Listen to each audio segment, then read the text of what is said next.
Welcome to my channel top personalities 55। देश के प्रथम राष्ट्रपति राजेंद्र प्रसाद ने भारत के पहले प्रधानमंत्री पंडित जवाहरलाल नेहरू के साथ मतभेद होने के बावजूद उन्हें भारत रत्न प्रदान किया था और इस फैसले की पूरी जिम्मेदारी भी स्वीकार की थी।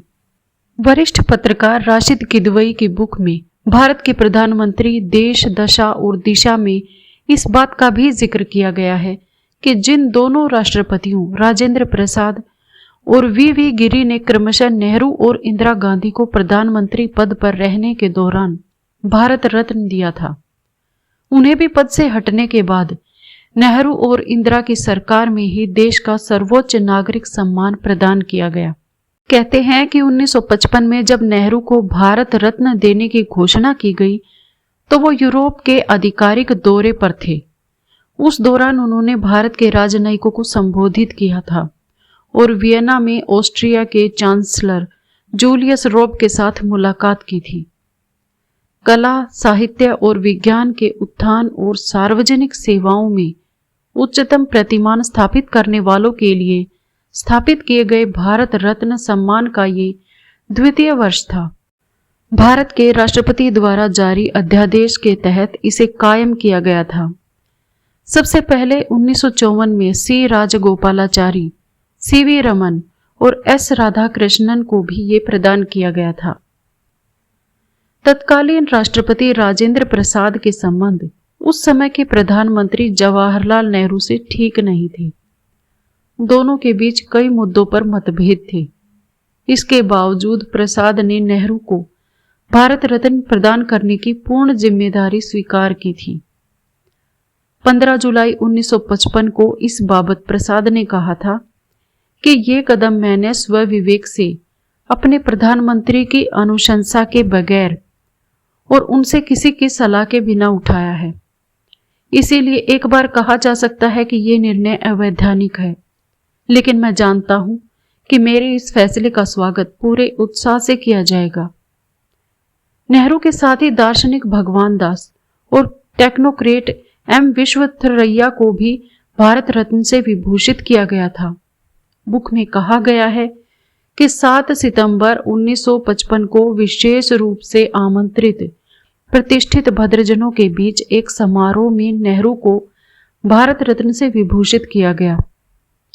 राष्ट्रपति भवन में आयोजित इस सम्मान समारोह में तत्कालीन केंद्रीय गृह सचिव मंत्री एवी पाई ने सम्मान पाने वाली विभूतियों के नाम पुकारे, लेकिन नेहरू का प्रशस्ति पत्र नहीं पढ़ा गया। प्रशस्तियों की आधिकारिक पुस्तिका में प्रधानमंत्री का महज नाम दर्ज है, उनके द्वारा की गई सेवाओं का वहां पर कोई जिक्र नहीं है। यह उल्लेख परंपरागत रूप से उस पुस्तिका में किया जाता है। पुराने दौर के लोग कहते हैं कि देश और समाज के लिए नेहरू के अप्रतिम योगदान का चंद पैराग्राफ में जिक्र करना कठिन होगा, इसीलिए उसे छोड़ दिया गया। इसमें आगे कहा गया है कि एक प्रतिष्ठित अखबार में छपी उस कार्यक्रम की रिपोर्ट के मुताबिक नेहरू जब ये उपाधि प्राप्त करने मंच पर पहुंचे तो सभागार हर्ष ध्वनि से गूंज उठा। राष्ट्रपति ने उन्हें सनद और मेडल से विभूषित किया।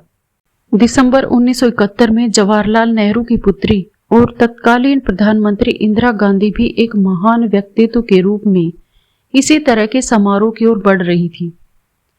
इसी साल के प्रारंभ में उन्होंने लोकसभा चुनाव जीतकर केंद्र की सत्ता प्राप्त की थी।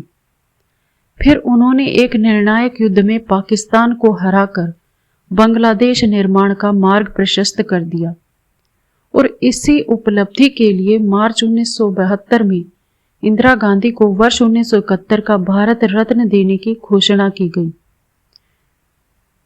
सन 1955 में तत्कालीन राष्ट्रपति ने यह निर्णय लिया था।